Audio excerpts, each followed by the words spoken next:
আসসালামু আলাইকুম, welcome to my another video. ছোট্ট একটা প্রশ্ন, ব্যাংক স্টেটমেন্ট নাকি ডলার এন্ডোস্কোপি?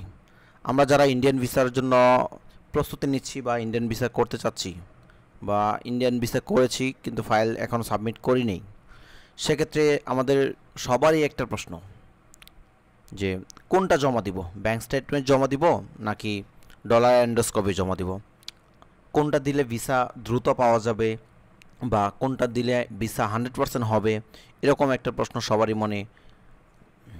সো আজকে আমরা এই প্রশ্ন নিয়ে একটু ডিটেলস আলোচনা করব। কোনটা দিলে আপনার জন্য ভালো, কোনটা দিলে আপনার জন্য দ্রুত ভিসা পাবেন বা 100% ভিসা পাবেন, এটা নিয়ে আজকে আমরা একটু ডিটেলস আলোচনা করব। প্রথমে আমি বলি, ব্যাংক স্টেটমেন্ট দেন অথবা ডলার এন্ডোস্কোপি দেন, দুটাতেই 100% ভিসা হবে। তবে এখানে একটা প্রশ্ন হচ্ছে কোনটা সবচেয়ে বেশি ইফেক্টিভ। তাহলে আমি অবশ্যই বলবো ব্যাংক স্টেটমেন্ট সবচেয়ে বেশি ইফেক্টিভ। আপনি যদি কোনো এক্সপার্ট ব্যক্তিকে জিজ্ঞেস করেন, আপনাকে প্রথমে ব্যাংক স্টেটমেন্ট দিতে বলবে। যদি ব্যাংক স্টেটমেন্ট না দিতে পারেন, সেক্ষেত্রে আপনাকে ডলার এন্ডোস করার কথা বলবে। যদি আপনার নিজস্ব কোনো ব্যাংক অ্যাকাউন্ট থাকে, তাহলে আমি সাজেস্ট করব আপনার নিজস্ব ব্যাংক অ্যাকাউন্ট যেটা রয়েছে সেটা স্টেটমেন্ট দিবেন। আর এটা একটু খেয়াল রাখবেন যেন আপনার ব্যাংক স্টেটমেন্টে আপনার ব্যাংকে যেভাবে নামটা দেওয়া আছে এবং সেই নামটা যেন আপনার পাসপোর্টে নামের সাথে মিল হয়, অর্থাৎ কখনো যেন অমিল না হয়, সেই বিষয়টা একটু খেয়াল রাখবেন। এখন আরেকটা প্রশ্ন হচ্ছে, যদি আপনার কোনো ব্যাংক অ্যাকাউন্ট না থাকে বা আপনি বেকার, এখনও কোনো কিছু করেন না, সেক্ষেত্রে কি করবেন? সেক্ষেত্রে যেহেতু আপনি আপনার পিতা মাতা যে কারো ওপর ডিপেন্ডেবল, যার ওপর ডিপেন্ডেবল তার ব্যাংক স্টেটমেন্ট আপনি দিতে পারবেন। যদি আপনার পিতা হয় তাহলে আপনার পিতার ব্যাংক স্টেটমেন্ট সাবমিট করবেন। অ্যাকাউন্ট কি সচল বা অ্যাক্টিভ থাকতে হবে কিনা? হ্যাঁ, অবশ্যই আপনার অ্যাকাউন্টটি সচল বা অ্যাক্টিভ থাকতে হবে। রিসেন্টলি আপনি অ্যাকাউন্টে লেনদেন করেছেন, এরকম আমাদের ডকুমেন্টস দেখাতে হবে যে রিসেন্টলি লেনদেন হচ্ছে।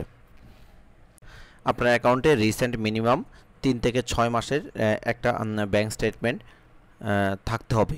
অর্থাৎ আপনি যদি রিসেন্ট 3 মাসের হয় তাহলে ভালো, অথবা 3 থেকে 6 মাসের একটা ব্যাংক স্টেটমেন্ট দিতে হবে, যেটার মধ্যে আপনি প্রতিদিন দেখা যাচ্ছে বা কিছুদিন পর পর ট্রানজ্যাকশন করেছেন, হয়তো উইথড্র করেছেন বা ডিপোজিট করেছেন বা সেন্ড মানি করেছেন, এরকম কিছু স্টেটমেন্ট, সেটাকে প্রুফ দেখাতে হবে। আর আরেকটা বিষয় হচ্ছে ডলার এন্ডোর্সমেন্টের ব্যাপারটা, সেটা আপনাকে অবশ্যই ডলার এন্ডোর্সমেন্টের স্লিপ সাথে নিয়ে যেতে হবে। এবং হচ্ছে আপনি যত ডলার এন্ডোর্স করবেন, অনেক সময় দেখা যাচ্ছে ইন্ডিয়ান ভিসা সেন্টারে যাওয়ার সময় ওই ডলারটা আপনাকে সাথে নিয়ে যেতে হয়। ওরা দেখতে চাইতে পারে যে ওই যত ডলার আপনি এন্ডোর্স করেছেন সেটা আপনার সাথে আছে কি না। অনেকে 200, 300, 400, 500 বা 1000, 2000 করে থাকে, সেই ডলারটা আমাদেরকে অবশ্যই দেখাতে হবে যদি ওনারা দেখতে চায়। এটা একটা কন্ডিশন। আর একটা ইম্পর্টেন্ট বিষয় হচ্ছে, আমরা অনেক সময় যে আমাদের ভিসা ফাইলের সাথে কোনো না কোনো ফেক ডকুমেন্ট সাবমিট করে দিই। এটা কিন্তু কখনোই করা যাবে না, কারণ ফেক ডকুমেন্ট হচ্ছে ভিসা রিজেক্ট হওয়ার অন্যতম প্রধান কারণ। যদি কোনো কারণে ফেক ডকুমেন্ট ধরা পড়ে, তাহলে আপনাকে ভিসা রিজেক্ট করে দেবে, আপনি আর ভিসা পাচ্ছেন না। সো এই বিষয়টা একটু খেয়াল রাখতে হবে আমাদেরকে, যেন কোনোভাবেই কোনো ফেক ডকুমেন্ট সাবমিট না করি। অনেক সময় আমরা কি করি যে লোকাল কোনো এজেন্সি থেকে একটা ডলার এন্ডোস্কোপি নিয়ে নিই, সেটা আমরা সাবমিট করে থাকি।